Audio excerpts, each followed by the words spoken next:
He came out of a 12-year coma and left everyone stunned when he told them what he heard. His body eventually weakened.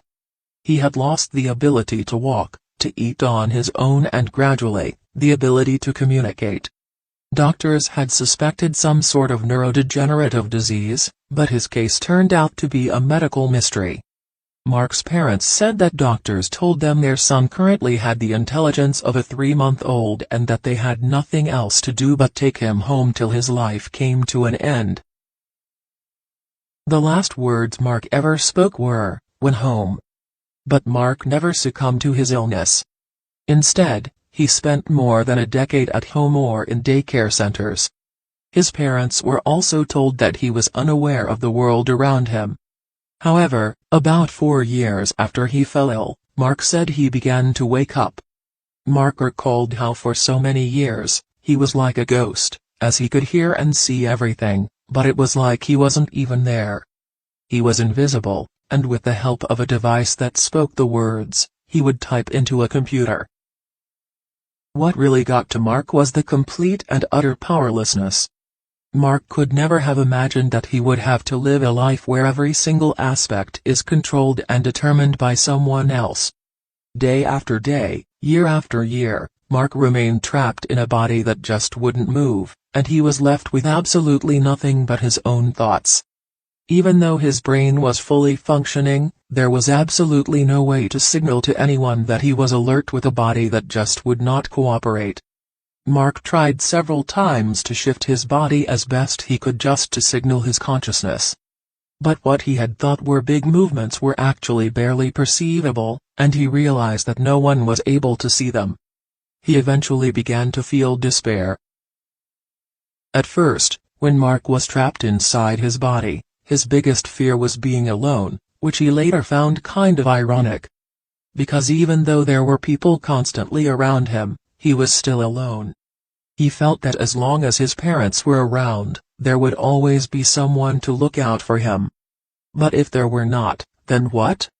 He had spent his days in a care center where he was very often positioned in front of the TV and was forced to watch hours of the children's show Barney and Friends playing over and over again.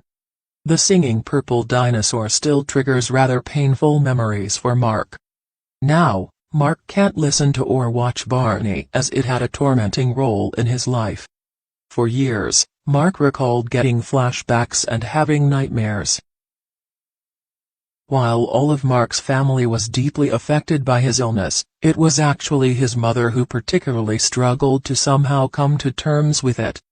One night, after his parents had fought, his mother finally turned to her son, unaware he could even hear her, and told him that his life must end. Mark was absolutely devastated but understood why she said it. This broke Mark's heart, but at the same time, as he worked through all the emotions, he felt only love and compassion for his mother. Mark knew that his mother often felt that she wasn't a good mom and could not take care of him. One of the hardest things for Mark was that he couldn't tell her she was doing great. As day after day passed, Mark tried to find various ways to keep himself occupied. He liked to observe different things transform over time, like plants sprouting new leaves or the seasons changing. Even something as simple and uneventful as watching a wet floor dry or just following the sunlight move across the room would keep him busy. He had learned to tell time from the changing light, and if there were any insects in the room, he liked to pretend that they were racing each other. But by 2001, there was some ray of hope. A new worker at Mark's care center began to sit and have talks with him. Over time, she started to pick up on small signals that made her realize Mark was more aware than other people thought. She then urged his parents to have Mark evaluated at the Center for Augmentative and Alternative Communication, where, for the very first time, Mark could show people that he did understand. This woman was the catalyst who changed everything.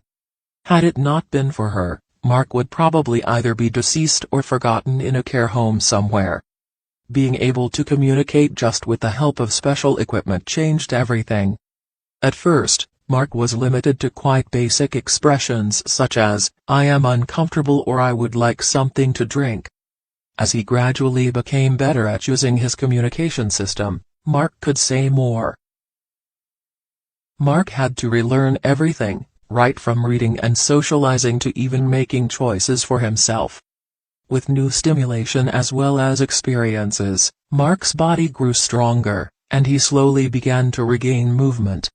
He was soon able to push himself in his wheelchair and even learn to drive a specially equipped car that he could operate with his hands. But Mark still worried he would be alone and remembers thinking that he had so much love inside of him and nobody to give it to. However, it didn't take too long for this to change as well. Mark was soon introduced to Emily, who knew his sister through a friend.